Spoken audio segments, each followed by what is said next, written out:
In 2020, Ottawa became the first city to declare a housing and homelessness emergency in Canada. 3 years and a pandemic later, the crisis remains. Kaite Burkholder Harris is Executive Director of the Alliance to End Homelessness Ottawa. Her organization just issued a report focused on solutions, and she joins us now from the nation's capital on that. Welcome to the program. Hi, thank you so much. All right, so I'm hoping you can paint the picture. What was the state of homelessness at the time when the city declared an emergency? So even at that time, we were still looking at 2,000 people a night in shelter. Our numbers were a little bit over 8,000 people every year. And that did not include families staying in hotels, which I think at that time was around 300 to 400. Sadly, we are now between 400 to 500 families who are staying in a hotel every single night. And just to give you a sense of the scope of that cost, it's about $3,000 for 1 month for one family. So we are in pretty dire straits in Ottawa. And since 2020, we've had a huge escalation in people sleeping outside as well, to about 200 folks every night. Talk to me a little bit about the response in terms of from 2020 to where we are now. What has the city been doing, the province, and who's paying for it ultimately? It's a great question. So, I think ultimately the city has to deal with the budget line of overflow in the family shelter system who are staying in hotels, which is a really big strain on fiscal finances. But there is, a desperate need for people. And we also very much want to make sure that every person has somewhere to go at night. Ottawa's winters are brutal. So there is a real key and focus on that.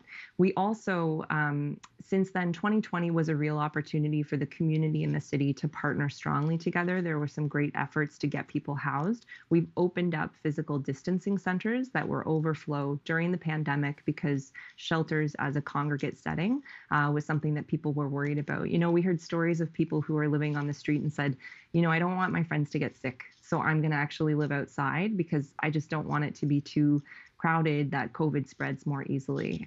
Just really heartbreaking stuff and choices that people shouldn't have to make.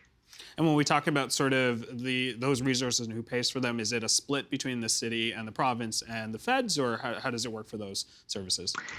Yeah, so certainly the feds on some of the capital pieces, there was obviously a lot of COVID emergency funding coming from the federal government, and that was just stuff like helping people be able to have sort of, PDC and all of that kind of work and capacity building at the local agency level. And then, of course, there was the provincial stuff that came in that was also emergency, lots of public health support there. So all of that, and even some of that was capital, where you were basically able to, renovate or change spaces to create more space so that people weren't as, close together so the virus wouldn't spread. So there really has been a lot of funding to support sort of that overflow in the shelter system. And now that funding is going because COVID has stabilized, people are in pretty concerned state in the sector, and people living on the street not having the same amount of options and needing to move towards housing and fearing that we're not funding permanent solutions. All right, I want to compare the largest city in the province to the second largest, so Toronto to Ottawa, of course. A lot of people in this city are seeing a growing number of people without homes in Toronto. Can you compare the two? What does that situation look like when we're looking at Ottawa to Toronto?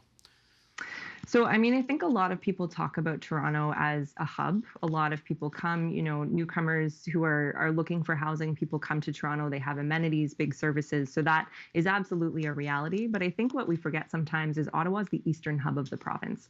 And we're a bit unique in that we have a lot of people coming from the north who come for specialized medical care and sometimes can become homeless. And we know that story plays out. We have 2 universities in this province. We have in our city, we have people who are going to school full time who are actually staying in shelters. And that story has increased, which is heartbreaking. Ottawa also has a lot of people coming from Montreal, often folks, especially newcomers, who land in Montreal and then end up coming to Ottawa. And that's, a piece of especially our family shelter system. So we are dealing with really significant challenges of people coming.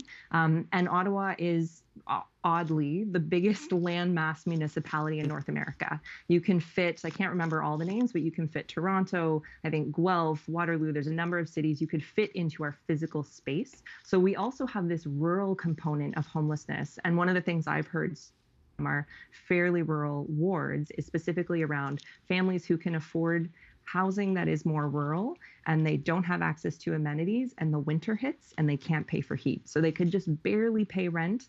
And then as soon as the winter comes and they need to deal with that heating bill, they are no longer able to and they become homeless. So those are all sort of different dynamics that are playing out in Ottawa. And I would say this is not about any city getting less. We want to see Toronto get more.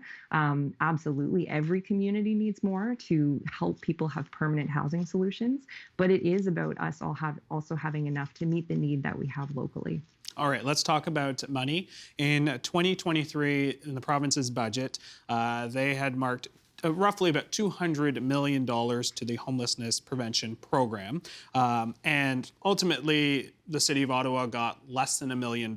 And of course, we're going to compare to Toronto, of course, again. Toronto is 3 times bigger than Ottawa, but in terms of how much they're getting, Toronto's getting 60 times the funding to sort of battle homelessness. Why the discrepancy? So, I mean, first off, we're glad that the province doubled the funding, right? We had 200 million before, they doubled that for communities across the province, and we saw big increases for communities that desperately needed that funding. So very, very glad to see that. I think one of the challenges is when you look at the numbers in Ottawa and Toronto, and I'm basing this on the Canadian Observatory on Homelessness data, we're about the same per capita in terms of how many people are experiencing homelessness in our communities. So in that sense, you know, city staff have shared with me, they typically triple, as you said, triple the population, they triple the numbers to sort of have a comparison of how much we should be getting. And where we're at right now, you know, I think there can be elements, I think sometimes that we don't communicate as strongly how serious the homelessness crisis is in Ottawa. Part of that is we're disconnected in some ways from the rest of the province, but we don't necessarily, I think, share the urgency with which we are facing the challenge. And our winters are brutal. We are the second biggest city in Ontario, and our winters are brutal. And to think of somebody having to stay on the street during one of an Ottawa winter is awful. I understand that the mayor of Ottawa and advocates are asking for additional money, roughly around 16 to 18 to $20 million to add to that 1 million. Tell us about what that sort of shortfall in the money in that new funding means for you guys in a response this year. So I think what's really tough is it means if we don't have that funding, we do actually have to cancel some permanent supportive housing units that were going to come online. The province was going to be providing the funding for operations and support workers. It means that we actually are going to have likely less rent subsidies to help people get into housing. It means less money for support once people are in housing. And it also means less money for the prevention of homelessness in the first place. So things like helping people with evictions prevention, if they have arrears, or helping have a worker on the front end to support them. That's the sort of thing that we're losing because of that money. And I want to say this is actually an opportunity for the province to be able to show, you know, we can actually reduce homelessness. We don't need to have physical distancing centers. We don't need to have just only a shelter option. Every shelter in my city is doing housing, and they want to do more housing.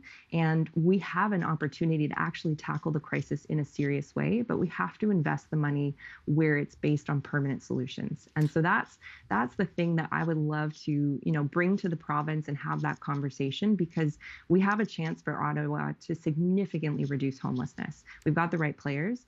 I am encouraged. The province has reached out to the Alliance to End Homelessness locally. They've reached out the minister's office directly, and we're having that conversation. And I think there's some openness to figure out what does that solution look like, and how can the government of Ontario play a big role in that. All right, so you presented a report to City Council this week in Ottawa. What did you tell them? Permanent solutions. Let's house people. Let's be bold. Let's get it done. And I think the big thing is the city, you know, does not necessarily have the capital funding. They don't necessarily have the operational funding. Those are other levels of government, but the city has land. And this is the biggest component of being able to build specifically nonprofit housing. The reason that we need nonprofit housing is it is significantly cheaper than market rent. So there was a study comparing kind of like for like same size units of same size units in the private market and the nonprofit market. And in the early 2000s, the ooze, they were about 25% cheaper. And by 2010, they were 35% cheaper units than average market rent. I would suspect, given the way that the market has skyrocketed since 2020, we're probably talking closer to 50% cheaper. Wow. So when we think of the housing crisis that we're in, we need nonprofit housing specifically, because that's the thing that we had in Canada when we actually didn't have a housing crisis. We were building 20,000 units of nonprofit housing every year. And the city has this amazing thing that they can do, and that is unlocking public land for public good. And we would say that greatest public good that we can do right now is affordable housing. Kind of everything starts with housing first. If we don't have housing first, you can't afford to have people in your city work there if they can't afford to live there. You know, it looks like seniors who can't downsize in their neighborhood because they can't afford sort of the next step down, or the housing's not available. You have families who are lining up at food banks because they chose to pay rent first, and it ate up 80% of their budget.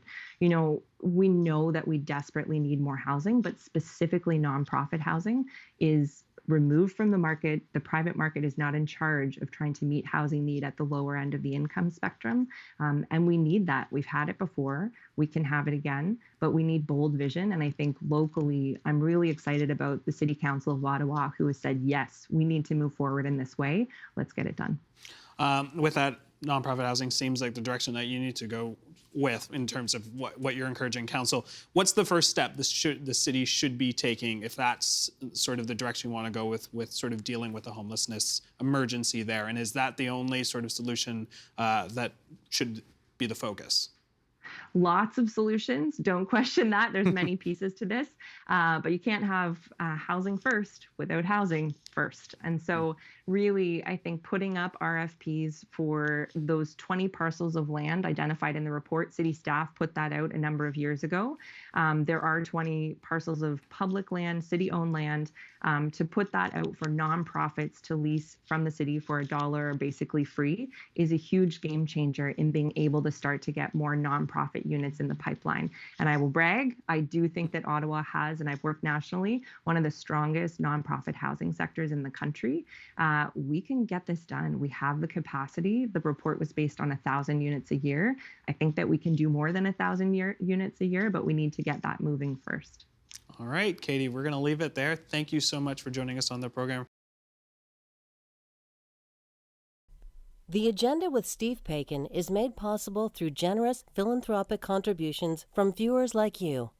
Thank you for supporting TVO's journalism.